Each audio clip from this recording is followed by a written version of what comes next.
Stockport County Live, back here on a Thursday evening. Fellas, Matty Mainwaring, Liam Dickinson. Oh, I forgot to check what was under your hat. Sure, go on. Can we have a quick missed look? it now, mate. Sorry, pal. Oh, Snooze, you lose, pal. I did snooze. How are we? We okay? Really well, mate. Really well, yeah. Oh, good, my friend. Terrible trio back at it. This, mate. We go again. This is what we people go again. Thursday night club. What are you on tonight, Dicko? I know you've got a drink there with you. Just Budweiser tonight, mate. Safe bet. Can't go wrong with a Bud. Easy. I nearly brought a couple of beers on myself, but thought I might get in a bit of trouble. It's supposed to be my New Year's resolution, that start drinking. You still got 11 months, like It's not happened yet. Yeah. Yeah. Now listen, we've not had any Romelu Lukaku, Zlatan Ibrahimovic arguments to go over tonight, but we have had a busy week at County. We've had a new signing announced today. Liam Hogan's had his red card overturned today, and we had an interview with the new manager earlier today. So it's actually all gone off today. I say this week. It's just today. It's never a dull moment at County. Busy day. Busy, mate. Oh, by the way, who has Liam paid to get out of that? You're going to have to give us some more information on that. With the red. Liam Hogan. Yeah, mate, Liam do you know what? We'll speak about it in a moment, but I think it's the right decision. You know what? Going back and looking at it over and over again, like you say, with referees, we hammer referees, but they get that split-second decision. Yeah. And you get minimal help off your liners or whatever. So, Dicko, you can't stick up for the ref here. This is, I thought you got it wrong. I know, but I thought you got it wrong. They're only human. It's not their fault. They're only human. Yeah, VAR. There's no VAR, is there? Well, listen. Before we go, unless he pulls his phone out of his pocket and goes, "Let me just 1 minute." Yeah. No, it's not a red. That yellow. No. Before we go down that route, we have had a new signing today. Will Collar has joined from Hamilton Academical, and the Brighton connection we'll go over in a moment. But I assume that's where he's got to know the manager from, Simon Rust. We couldn't get hold of Will tonight, because obviously it's quite short notice. So instead, we got possibly the biggest club legend I could think of involved for Stockport County Live tonight. Couldn't think of anyone bigger than this guy. Richard Landon. I'm going to bring in Jon Keighren. Oh, right. Sorry, I thought it was Richard Landon the way he was going. I'm 5'6". How can I be the biggest anything? Here he is. How are we, boys? Jon, pleasure. Absolute pleasure. Oh, it's like the old days. Look at this. Who's that? Is that Jon Keighren? Is that Jon Keighren or a boiled egg? Oh, just a sec. I've seen this show before, so just a Good sec. lad. Cheers. I'll sort myself out here. Cheers. I don't want to miss out. Cheers, Dicko. I've seen this one before. Yeah, he used to do that when I was playing there as well. Yeah. John was the bad influence. That's why my career went like that. I think I cost you some moves, didn't I? Sorry about that. Anyway, cheers. It's lovely to see you. You too, mate. You too. Great to see you. Welcome. Mate. Hello. Been a while. John, you heard us talking a moment ago. Let's just jump straight into it. Liam Hogan's red card's overturned. Now, it's quite interesting, this dynamic, because the way that we're working at the moment, you're over on one side of the ground, I'm over on the other. And when we first spoke, the first words we spoke to each other after the game, you said it's a straight red. I said it's not. And then I saw your angle, and I thought, yeah, it is a straight red. And it turns out it wasn't. Well, I mean, I had the view that everybody watching on the TV had, which was not very helpful. Unfortunately, I also had the view the referee had, so that's why he's given it. From where he's standing, it's a blatant foul. It's only afterwards you see. I mean, we're fortunate now that we've got a match analyst who they video every single game. They've got about 4 cameras on that side of the ground. And when you watch it the opposite side, it's blatantly obvious. And of course, the biggest clue of all was when their manager said, "No, it's never a red." Well, he gets away with it like that, but it was crazy. Do you know? I'm not gonna name and shame, but I put it out on Twitter on the night, because from where we were sitting, it was quite obviously not a red card. I didn't even think there would be any backlash. So I tweeted out. I said Hogan, rightly so, is furious, and I'm getting replies saying what game are you watching? And it's. When you look at that angle, like you just said it there, Dicko, it looks really, really bad. Yeah. it's deceiving, isn't it? It is. It is. I think as well, though, Dicko. Beyond that, isn't it?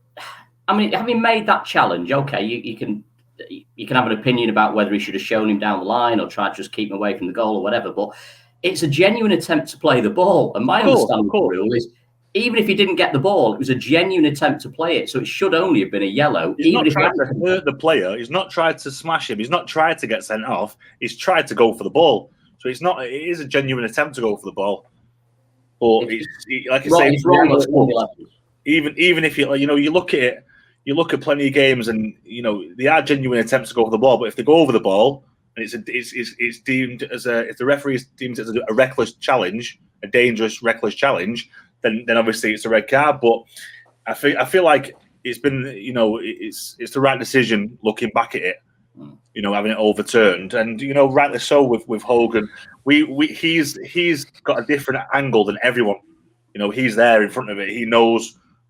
Sometimes it's frustrating when you put a tackle in and you've took the ball. You've made contact with the ball before the man, and the ref blows up for a foul or a red card, a yellow card, and and doesn't matter what you say to him, doesn't matter how much you argue. He's made in his head that's a red card.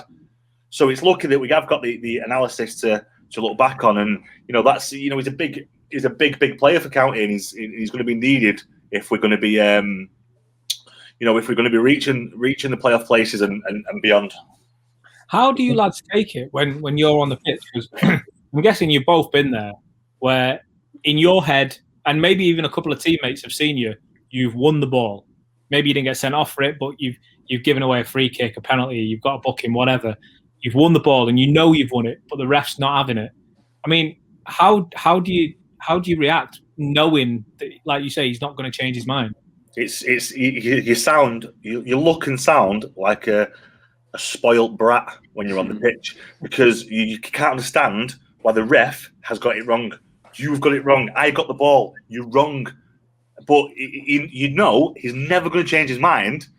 But you carry on moaning and moaning. I feel like as you get a bit older throughout your career, you kind of mature a bit and learn to accept it. You have a little moan, but then you get on with it, and it's gone now. Whereas when I was younger, it was like I'd be in the ref's ear for 10 minutes after it. It was a foul. It was a foul. It was a foul. And it's like, shut up and get on with the game. I never made tackles, Chris, so I can't. I can count on this hand how many I made in 7 years. No, I agree with that. Didn't you tackle a wall at Stalybridge? Yeah, who put that there? I agree with Liam. I think you get a bit older and you realise, where's this getting you? This moaning, arguing. You're only really going to get booked. And if you're on a booking already and you're carrying on, you're getting sent off. And we takes us back to Jim, really. Never liked anyone going to ground or anything like that, particularly around the box. So I think there's ways around it. I think if you stand somebody up, there is a time to go to ground. There is a time to show that commitment. And there is a time to, get in and win that 50-50. But like Liam says, as long as you take the ball with the man and it's not too high and it's not reckless, it's a fair attempt at the very least. Sometimes not a fair challenge, but a fair attempt. And I think that's got to play a part in red, yellow, or warning. Do you know what's crazy? I mean, it was a big game, right? Let's not get around it. We were talking before the game about us and Sutton. I think I was right. I think I wrote in my program notes they were tighter than 2 licks of paint in the league. Same points, virtually the same goal difference. So it was a big game. One of us went closer to Torquay. But because of Corona and the whole season being moved around and messed about and stuff, we're not at the stage where we're usually at in mid-February. We've still got so many games to play. I mean, it's crazy. Yes, Torquay have got a lead on us, but there is so much time to go. I feel like we had a fantastic opportunity to catch up, obviously, with the result of Alty. I agree. It would have been amazing to get the 3 points and creep that tiny bit closer and put the pressure on Torquay then. But it is what it is. The game's gone. And the lads will be looking towards the next game. They'll be disappointed and frustrated with the result. But like I say, it's gone now. They go again, and the goal hasn't changed. So you string 3 wins together. All of a sudden, everybody's talking about you. And the places, depending on how tight it is, the places you can jump huge, astronomical. You can jump 6, 7, 8 places with 3 wins if people around you don't do what they're supposed to do. So it's not the end of the world. It would be nice to pick up 6 points out of the last 2 games, but we move forward. I think you're right, Chris. You look at what we played now, 18 games. You look at the calendar and you see you're in February and you think, crikey, we're over halfway. In actual fact, we're nowhere near halfway. So, a long way to go. Torquay have still got to come to us as well. So, I think that game's going to be massive. Yeah. Remember Chorley, the season where the season we won the league, we were top for 5 minutes of that season. Yeah. Chorley were there all the way through. But yeah, it brings us round. We can put the Sutton game to bed. I want to stay on this theme of refs though, because it was so weird. I spoke to you on the phone, didn't we, John? Probably quite late on Monday night, because I'd come home and I watched Match of the Day, and there was 2 massive red card incidents: the Bednarek one against Man United, and the David Luiz one against who did they play anyway? Hull. I don't know. I can't remember. Anyway, it was against Wolves, was it? Wolves. Sorry. Yeah. Oh, when the lad ran across him. Yeah, and it's like this with referees, Dicko. You've swung like this in this one tonight. You want to have a go at the ref, but at the same time, they're only human. It's happening at every level. So I'm going to put this question to you, all 3, to the room. If you could bring VAR into our level, would you do it?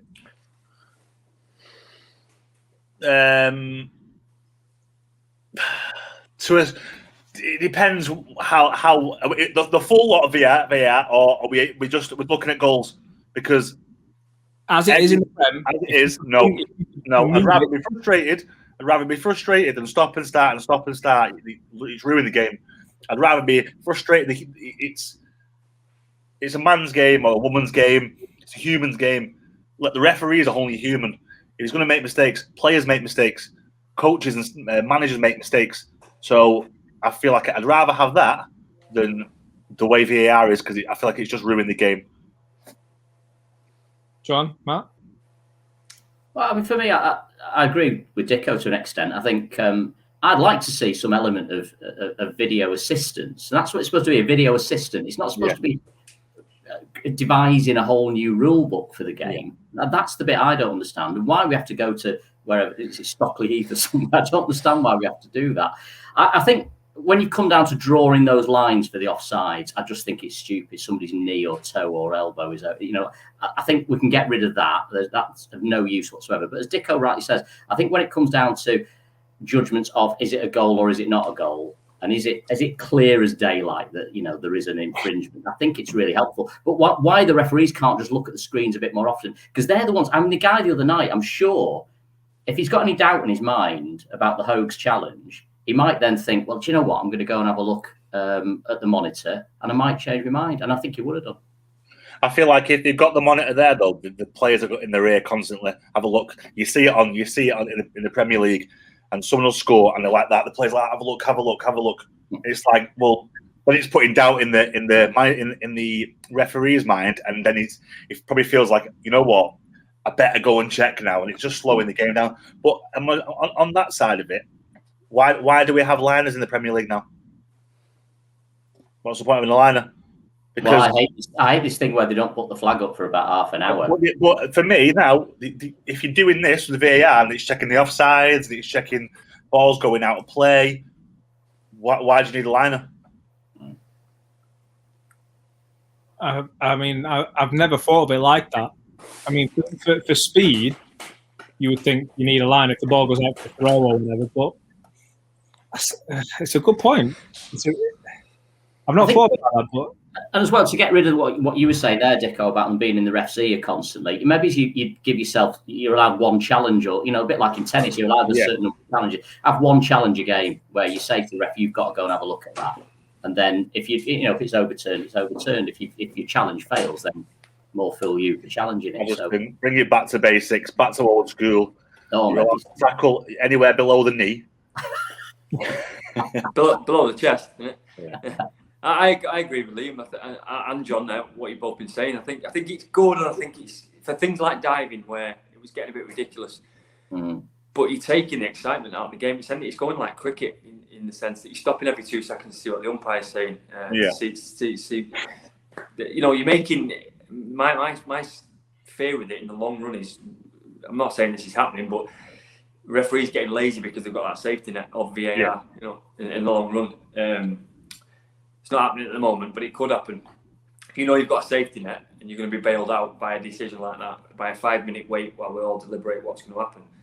Are they going to keep up with play? Are they going to be as on the ball as they should be? It's a tricky one. I'd probably say no as well. I'd probably say don't. That's why I think it has to be them that review their own decisions, because you're absolutely right what you say there, Matty. I think when they know it's somebody, it's almost taking the pressure off them, because they can turn around to the players and go, stop these, as if like, oh, I don't have to make a decision here, somebody else is doing it for me. And I think it does have that effect of making them subconsciously lazy, not physically and not mentally. Subconsciously, exactly, yeah. It does. And funny enough, I've noticed just this season, because we're now doing video commentary as opposed to radio, I think I'm subconsciously becoming lazy, because I think to myself, if I get it wrong, there's a video there. I can correct myself in 13 seconds anyway when the delay kicks in. And honestly, you don't mean to think like that, but you do, because you've got that safety net, as you're rightly saying. It's not always that helpful. You need to be on your toes from the first minute to the last. I mean, one thing I would say about it. Sorry, one thing I would say about it. I feel like it slows the game down, but it has actually speeded up a little bit. From, you remember the first game it was involved? Was it a cup game, FA Cup or something like that, or was it an England game or something? The first time they brought VAR in, and it was like, I think the game lasted about 125 minutes because we just stopping and starting and stopping and starting. And like, no one's that fit. It has progressed a bit, in like the speed, but it still slows the game down a hell of a lot. And it just like Mike was saying, it just takes the excitement out of the game. Players can't celebrate. Yeah, score. How daft do you look when you score? That's horrible when that happens. How daft do you look when you score? You wait for 3 minutes. They say it's a goal, then you run off and slide on your knees. It was quite funny though. When, it was quite funny when it happened to City in the Champions League. Oh, that was fantastic. I was in the. Was that against Spurs? Spurs, yeah. Every club. I was in the casino playing poker that night, and there was in the middle of Salford, and there was all Reds apart from one City fan, and he was on his chair, jumping up and down, got disallowed, mate. Everyone was just throwing cups at him. and you had pocket aces, did you? Woke up with pocket aces, yeah. You woke up with pocket aces. Shit leader. Okay, so it's a no from VAR. No. VAR. Okay. No. I want to talk about this new signing at County. Let's kind of bring circular background County. And again, I'm not going to focus too much on the lad in particular. I'll be honest, I don't know a great deal about him. However, what we've said before in commentary, John, and what's quite a common kind of cliche, if you like, in football, is you can sort of see where a manager's going by the first signing he makes, because he comes into a side, and sometimes it's more obvious than not if you need a goal scorer or whatnot. But he's come in, and if I'm not mistaken, we've signed a defensive midfielder here, and that, to me, at first I was thinking, well, we already have a few of those. Yeah, it's obvious that he's got his own ideas, and he's going to, he spoke about playing through the middle of the park and being able to push balls out left and right and really kind of play through the midfield, if you like. That makes me think that, okay, he's a defensive midfielder by trade. We might have a bit of a ball player on our hands. I think so. And, Simon's obviously worked with him for a long time. So I think he was in the under, I think through the academy. I think he was at Brighton for about 12 years. But I mean, from the lads' perspective, I mean, you guys will know better than me, but I think swapping a relegation battle in the SPL for a promotion fight anywhere in England is got to be a good move. And, you look at somebody like Hamilton. I mean, they got wellied by Rangers, didn't they, at the end of last year? I think it was 7 or 8-0 at the end of 2020. So I think for him, it makes perfect sense. I think for Simon, it makes sense as well, because at the minute, he's obviously relying on Lewis Maynard alongside Ryan Crowsdale. Quite different types of players. I like to see Ryan a little bit further forward, if I'm honest. I think that's where he's better used. But you can't expect. Look at this intensity of fixtures now. I think we've got 7 games in February, the shortest month of the year, and we've got 7 games in February alone. So we need bodies. And at the minute, he obviously feels he wants to leave Jon Keighren at centre half, which it makes perfect sense. That leaves him with only 2 defensive-minded midfield players, if you like. So I don't think we have got a glut of bodies in there, but I think it makes sense to strengthen that area. And obviously, they say, don't they, sign what you know. And Jim, I mean, Matty, you back me up on it. I mean, Jim was always signing players he'd either worked with before at other clubs that he knew very, very well. It was very rare that he'd take a gamble on a player that he just didn't know much about, or take advice from a scout, perhaps, or pluck somebody from down south. It would very rarely happen. It's always somebody he knew very, very well. And I think Simon Rusk hasn't taken a risk. I think Jim's signed Scott Duxbury as his first signing 3 times. Counting the second time he was here, then Northwich, and then again. He couldn't believe it the first 2 times. Yeah, no, I think you've hit the nail on the head there. But I think it's about trusting, and obviously the gaffer trusts this new kid, and he's worked on him for a long time. He knows what he's about. He knows what he'll bring to the team. So I think it's a positive move. For both the player and the club. Obviously, like you say, new managers will come in, and we had this conversation last week with Ryan, and the fact that obviously when I first signed for County, Chris Turner signed me, and then obviously Gannon came in, and it's like, where do I stand now? A lot of players will be thinking that, where do we stand now? You've gone from playing regular football, he's going to have a different style of football. Am I going to fit into that style of football? I feel like it'll make you work harder and fight. Like we were saying last week, sometimes you get a bit lazy, and you need that little kick up the arse to think, oh, you know what, maybe I'm not safe, maybe my place isn't safe, and you hopefully get that extra 10, 15, 20% out of the players. But it's inevitable that he is going to bring new players in. Every manager does that, and players that he trusts that will take him further and take the club further. And hopefully the majority of the players that are there will be part of that.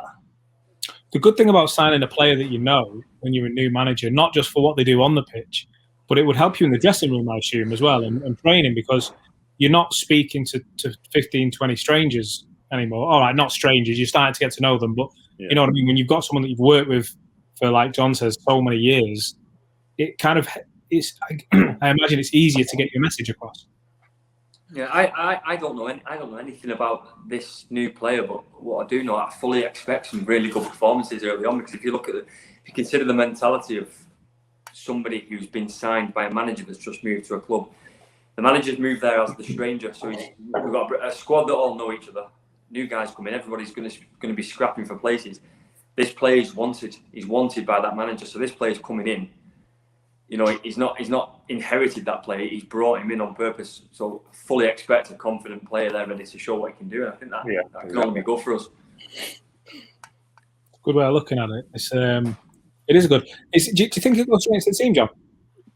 Sorry, say again, Chris. Do you think he'll go straight into the team?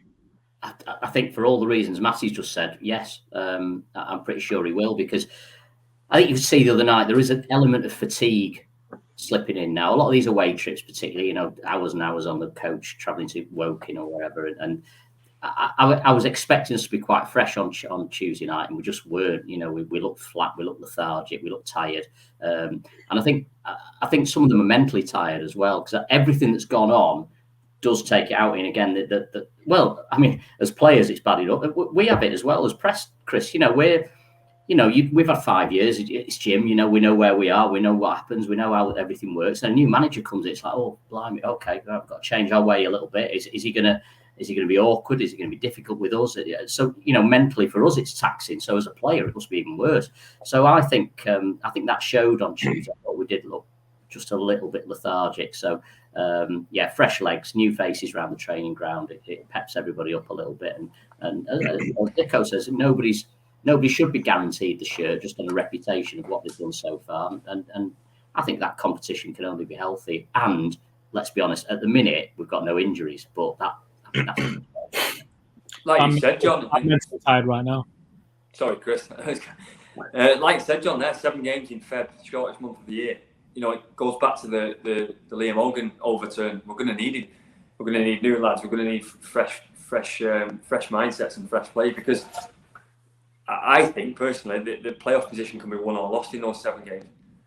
You know, back to back, you go on a bit of a rut of being tired and not quite making the grade 3 or 4 times over.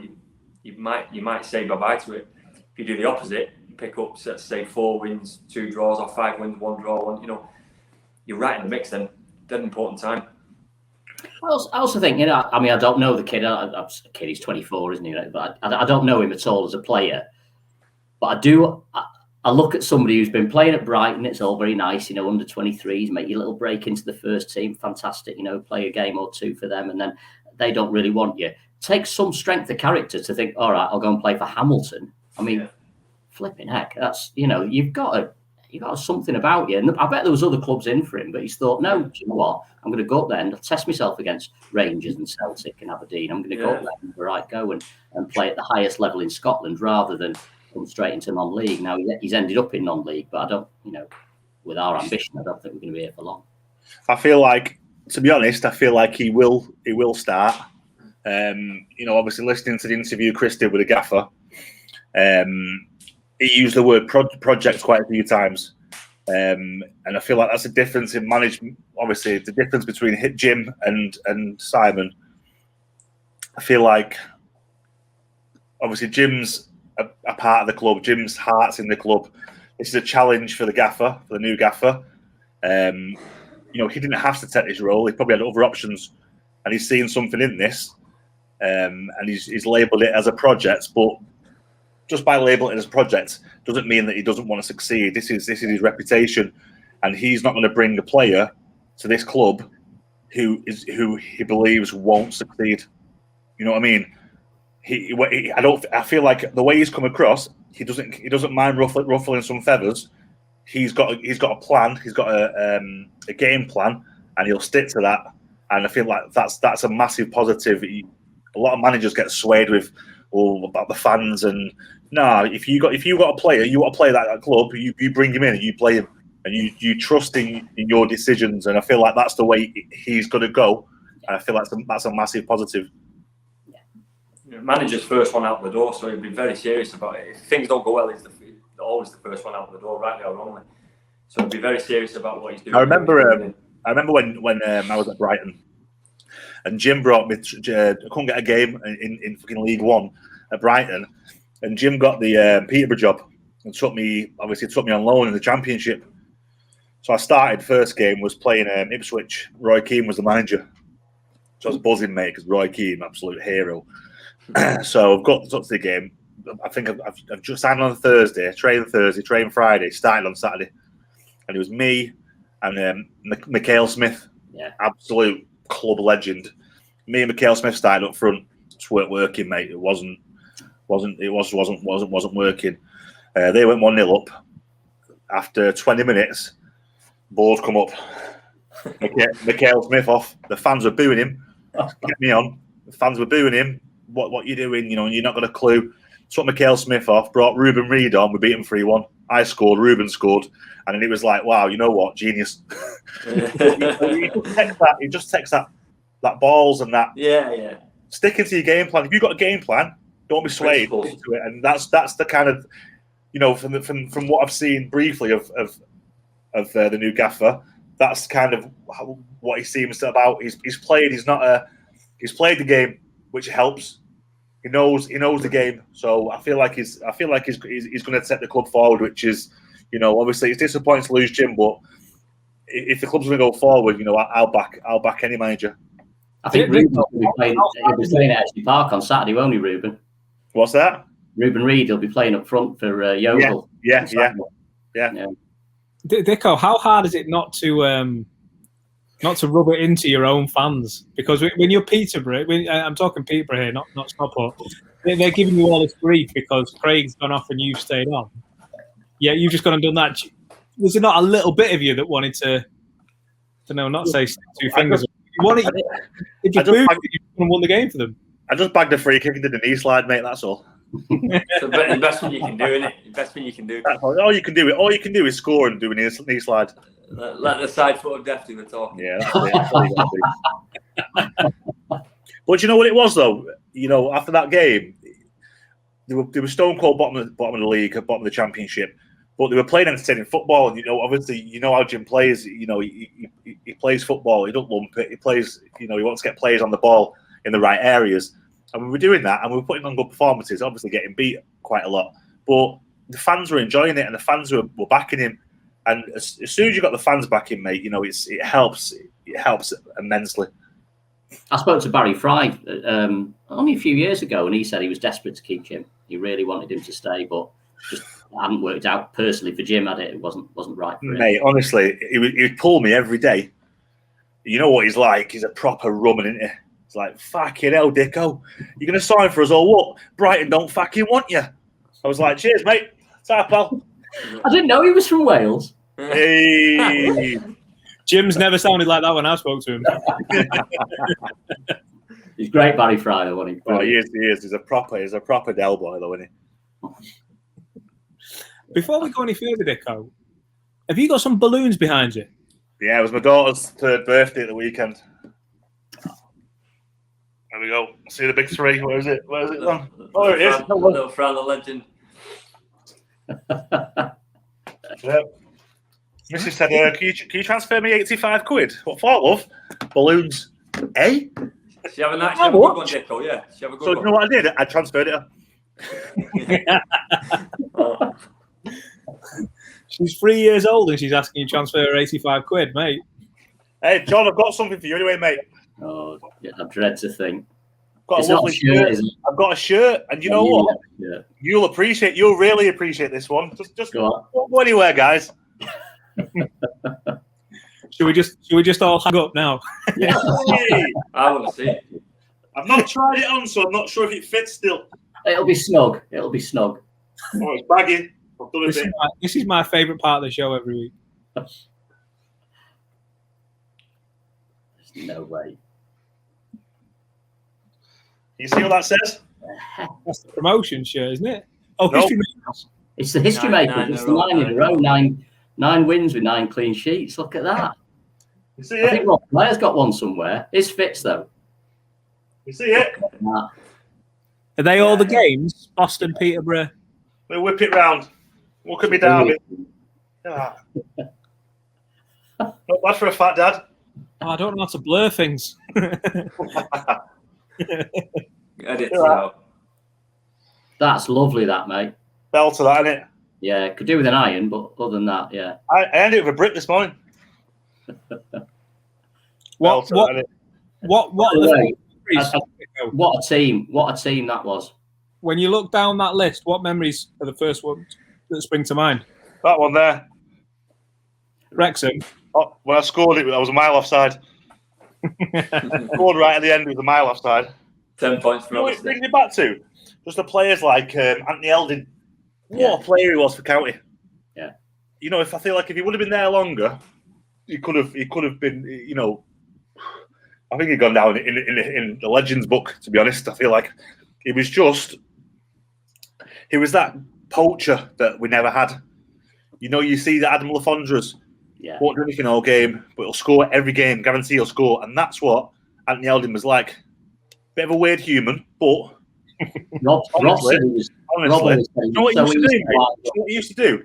He was mentally. He was always about like, well, what did I do last game? What did I wear? What did I do? He used to wear, right? Do you know when you get the Nike Vapors, like the Nike, the really really lightweight boots. But he take the insole out and then rip the insole that was still in the boot out, so he was lighter because he thought he'd run faster. He was running basically on the studs.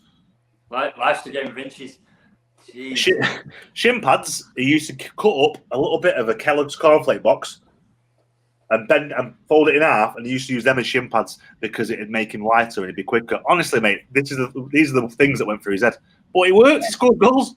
What was the story? What was the story? And you know me, I would never tell tales. When we were it was our post show once over the summer when we were doing the quizzes, and there was a few ex-players on. What was the story about when he left? No one believed he was going or something. I feel like with Elds, it was like he had that mentality. Well, I'm in it for myself. This is what I'm doing. This 'cause it's not a long career. I want to make as much money as I can for my family, and that was his mentality. It was like, well, I need to score. I want to move, and he kind of forced a move. Jim didn't want him to go, I don't think, and he was a bit. I feel like he was quite pally with one of the directors, so he kind of went behind Jim's back quite a few times. He's like trying to push a move. You know what I mean? I feel like he used to meet up for coffees with one of the directors, and I think Jim didn't like that, and which you shouldn't. You know, your manager, you go for your manager. That's your relationship. I feel like when you're going round the manager, that's when it's, you know, you can't. The trust goes and the connection goes, and I feel like he did that quite a bit. But in his head, he wanted the best for him and his family. And if I can get a move and go higher, when he went to Leeds, it didn't work out for him. It was Leeds. I can't remember who it was. Someone was saying he went to training and he told everyone I'm moving to Leeds, and nobody believed. Yeah, I think he came in and said that, and I was like, yeah, good one, mate. Yeah, good one, mate. We've got dagged him on Saturday. See you there. And no, he went. He literally come out of nowhere, come in training. He was like, the next day, he's like, yeah, it's time for Leeds. I think people knew he knew what people were saying about him, though, because he used to do interviews with me after the game, and he'd say, "There's no I in team." He'd say it in every single interview. There's no I in team. It's not all about me. It's about the team. And I thought, no, actually, the reason you're saying that is because the absolute opposite. Well, you know what? Right, obviously, it was at Leeds, because I used to car ski with him sometimes because he lived in Worsley. But obviously, he went to Leeds, and then he was living in. Went to Rochdale at one point. He was living in. Was it Boston? From Boston way. Yeah. He was living in Boston and travelling to Rochdale to train every day. And I remember Hilly was saying, you know, I told him he can't do it. He can't drive for 2.5 hours every morning, train, and drive 2.5 hours home. And I remember being at Barnes because I was still in contact with him at the time, and I was at Barnsley. I had a house in Barnsley I was renting. I just said to him, mate, you've got the upstairs. Like, you had like a 3 floors. You can stay upstairs. You and your missus, if you want a couple of nights a week, just stay up there. You can't travel all that way. So now I was out on low anyway. I said, the house is yours, mate. You know, you can't travel 3 hours, 6-hour round trip every day to train. I said, you know, you just use it, mate. And he was like, no, I'm all right. And I remember I went to Leeds on loan after he'd been there. And the lads like Delph and Becchio were like, fuck, you know, bit of a weirdo, ain't money. He said that's the first player which is fair play to him, that's the first player that's come to a big club and just drove in every day in his normal Citroen Saxo. Cornflakes in his socks for shin pads. Cornflakes in his Saxo. He didn't care. That was his mentality. I want to make as much money as I can for my family, and that's all I care about. And I want to, if I can go around someone and make my own move, I will do that myself. So that selfishness translated onto the pitch because it was all about him scoring goals, and that's what they're the lads who win your titles, aren't they? I mean, exactly what you say there. I mean, I've had games or chats with him and stuff, and it's like, oh fucking hell, you know, I should have scored. He should have squared it to me. I should have scored, and you know, that's like you said, that's the mentality. I want to score. I want to do well for myself. Whereas, I mean, when I was at County, I feel like I should have shot. I should have been more selfish. Situations. I feel like I'm a team player. The group of lads we had after he left, the togetherness was just ridiculous. You know, you had players with so much ability. Adam Proudlock couldn't get a game, and you'll see some of the games where we've scored, and he's running over a playoff semi-final, and he's running on the pitch with jumping on me, jumping on Gaz Owen because he's buzzing for the team. Obviously, he wants to be on the pitch, but he's a team player. And I feel like we had that togetherness, and that's why I feel like that's why we got promoted. I'll tell you what, though, that run that's on that T-shirt, and I remember saying this to Wayne Hennessy, and he agreed with me. The goal didn't half lead a charmed life, didn't it? In some of them games, there was balls. The fans were going. I can't. Especially Jim was like, I can't take any more of this. It's like he said, like I've never been 3-0 up and had my heart in my mouth. Yeah, it was bad, wasn't it? But it was pinging off, you know. And to be fair, we had, you know. There was Rob, Ash Williams, Gaz, Rosie. I think it was a good, you know, as a solid back four. But yeah, that goal had a charm. I wish I was involved. I really do. Mate. Did you play with Eld? Say again. Did you play with Eld? Yeah, I did. But not that period. I went at Stockport. I was at Preston then. But I did, yeah. Second time round when we went down. Yeah. Was he like that the second time? I had bigger issues than that on my plate. I wasn't really paying attention, to be honest. We were on the verge of going down. I've not long recovered from a broken leg. Yeah. I wouldn't even. I was trying to come back to what it was. So I didn't even notice, to be honest. Not saying he wasn't. Not saying he was. I just didn't. I was trying to get back to an even keel, I think. Yeah. Oh, fair enough. Dicko, one thing I've got to ask is, you've said it now, and I'm starting to think about your goals at county. The one Liam Dickinson goal that I will always remember, it's not even the Wembley. It's the goal that took us to Wembley. Yeah. In the game. And I just remember that one where he seemed to go, this is not a slant at you, I'm not saying you were carrying a fridge. It seemed like you were running in slow motion, because we were sitting there in the Cheadle end just thinking, just come on. And it's, when you think of that goal and then the goals on that shirt, how do they stack up with you in your mind? Well, do you know what? To be honest, these goals on my shirt, I think I only scored in 2 of the games. I think I scored in the last one, Swindon, and I scored in the Wrexham game. But it's just all part of the heritage, isn't it? Like I say, we record breakers. I was part of that team. I was on the bench. I'd come on for 10 minutes maybe, and obviously I want to be starting and scoring more goals. But I was part. I can say I was part of that. I helped achieve that goal. The Wickham goal, mate. That was probably. You talk about the Wembley goal. That was probably my favourite goal. But the Wickham, the playoff semi-final goal was probably the best goal I've scored for County, because I feel like I had that much time. Obviously, winning the ball on the halfway line, and I had Johnson next to me, who was quick, so he must have been looking like he was in slow motion as well. By the way, no, I don't really. I feel like it just all happened so quick.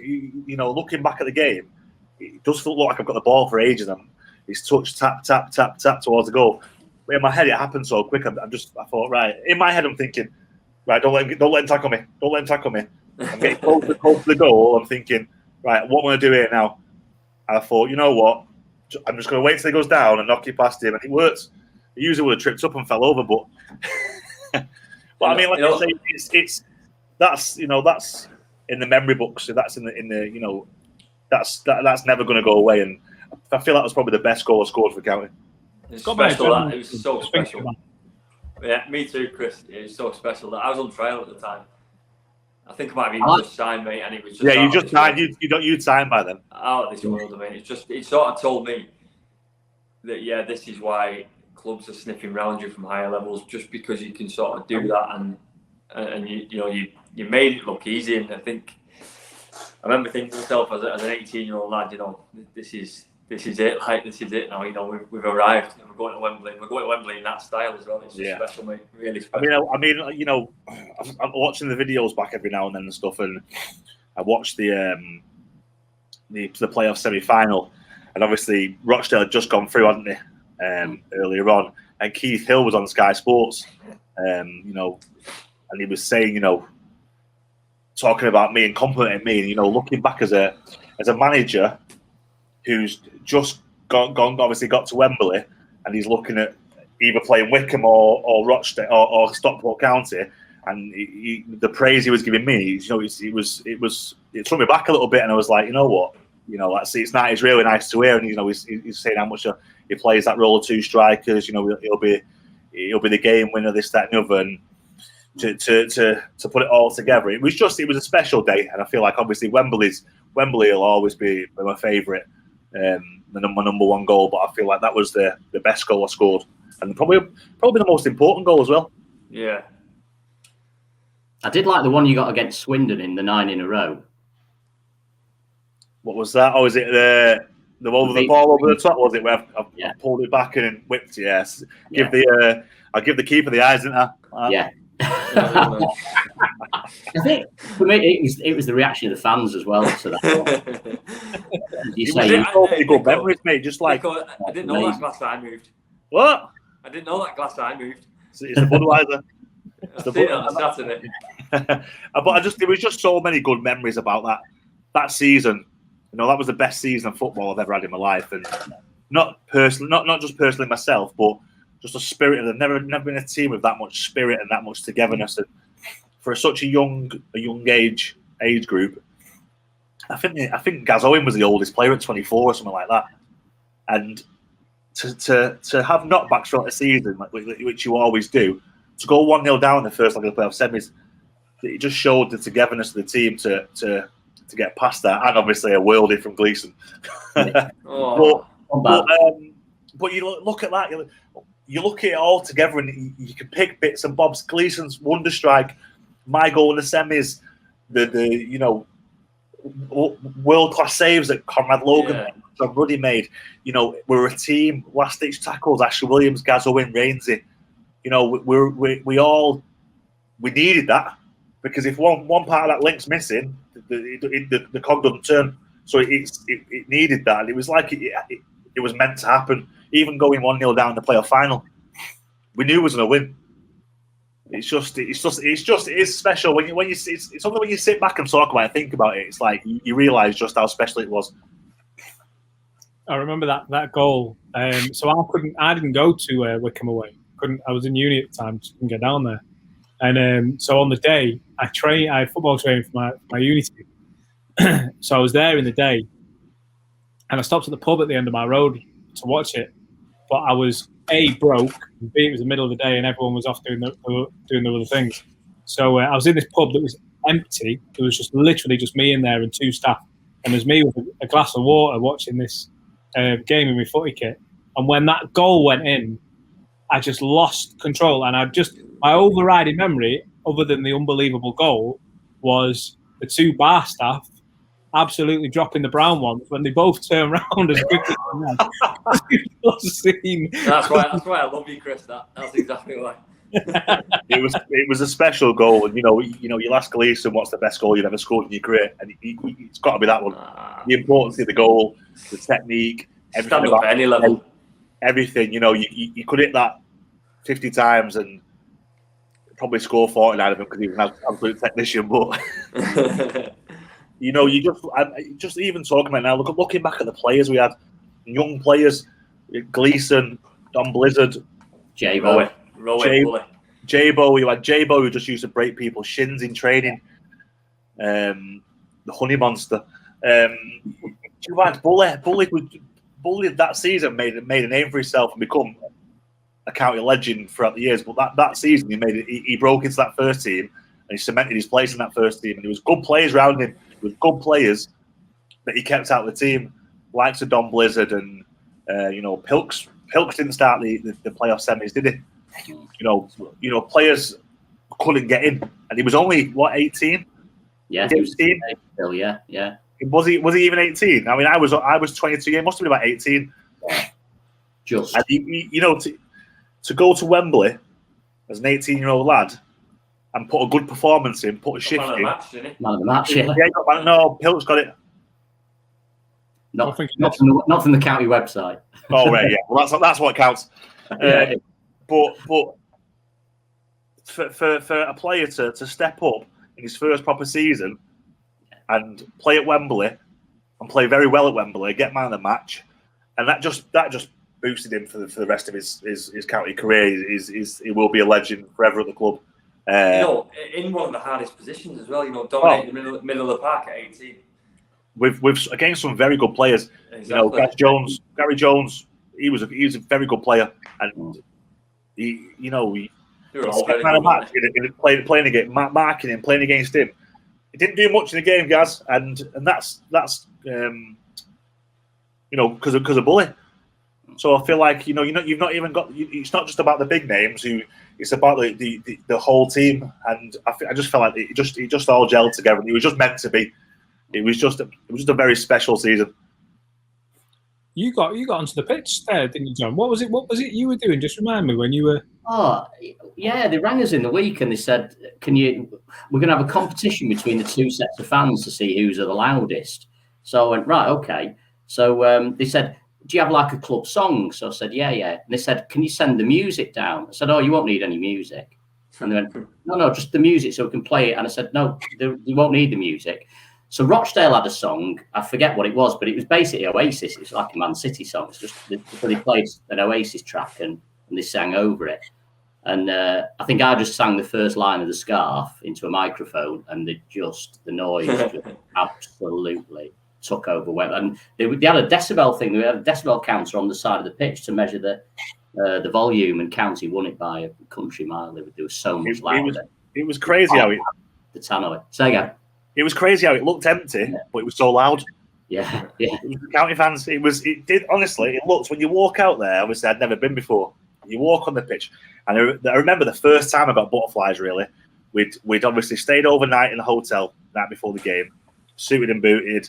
We're on the coach, and as you drive into the stadium, you drive past the corner of the pitch. It's kind of open a little bit, and you can see the pitch for the first time. I was like, Jesus Christ, we're at Wembley. That's when it sunk in for me. I'm at Wembley. We got in the head. Dixie said the same thing, didn't he, over the summer? Gary Dicko, he said it was when they were going down and he saw the arch. Yeah. And it was like all of a sudden, oh wow, oh my God. Yeah, and then you walk through dressing rooms, and we've gone from Stockport County's changing room, and not even the new one now. Like we were in our home dressing room was the away dressing room. If I'm not wrong, have they changed over again now? And it was down at the bottom we were. That was a whole dressing room. Yeah. And at the back of it, you had washing machines where Lando used to do laundry and stuff. So it was like half the size. And then obviously you had Wardy's skinny undies everywhere. So to go from that to Wembley's dressing room, where you've got like your own seating area, your coat hanger with your shirt on, your everything, your little cupboards and stuff, it was huge.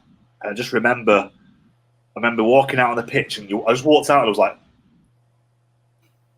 wow, it was huge. And then obviously the fans were coming in bit by bit. We got on the pitch and I was like, looks empty in here, but it was so loud. It was just, like I say, just talking about it, mate. After that win, straight back in the change rooms. We got Soldier Boy on the stereo. You we did. just went crazy. Well, I think when you talk about the volume and the noise, you warmed up it right in front of the County fans, didn't you? And I think if you had any nerves, I think that kind of helped, because I looked at all your faces, and you started to generate these massive smiles just during the warm up, because you could feel the love, and it was amazing. It was a great experience that day. This is why I couldn't have had a glass of wine on the show. I'd be crying right now. I'm not crying. You are. Just looking in the eye. But no, it was something special. Listen, lads, we've done it again where we've nearly run on for an hour. And do you know what? We do get comments every week saying, I could listen to that for another 20 minutes. I could listen to it for another hour. So, we'll do it again, and we'll do it again and again. And John, it's always a treat having you on it. I think we should make this a bit more of a bring you in once a month. Definitely. Or something. Yeah. Great. To be fair, See you, John. it's Easter soon, isn't it? So you can wrap that head up. We'll be cooking on gas, put a bow around it. Easter bunny. Brutal. Absolutely. He's missed me. Oh, brilliant. I've missed you. John, for what it's worth, if it's any consolation, he won't show us what's under that hat. So he could be. Oh, that's not bad. Not bad. Not bad. Not bad lockdown hair. It's not bad lockdown hair. That. It's all right. I've not got many cuts left in it, but mine's getting long. Matty, you're looking really sharp. You do your own. He always does, mate. You make No. I feel disgusting about myself at times. I need a trim up. No, I need a trim up. I look at him and I just feel disgusted in myself. Get a bit near. I've got a few greys creeping in. Good looking. It's not better. I've got the same, mate. I've got the same. Nothing sharp going on here. You got any greys, John? Ever what? You got any grey hairs? I can't tell you where they are. On that note. Yeah, on that one. We'll have to get the gaffer on here soon and get some Brighton chat. Yeah. Tell him all the best places to go and stuff, and all the best nightclubs. Can you confirm you never saw him on any nights out when you were down there, Dicko? I don't think so. Anyone was that drunk. Fair enough. Well, listen, lads, let's wrap it up. And thanks for joining us. Same time next week. See you, John. All the best. See you soon. See you guys. Take care.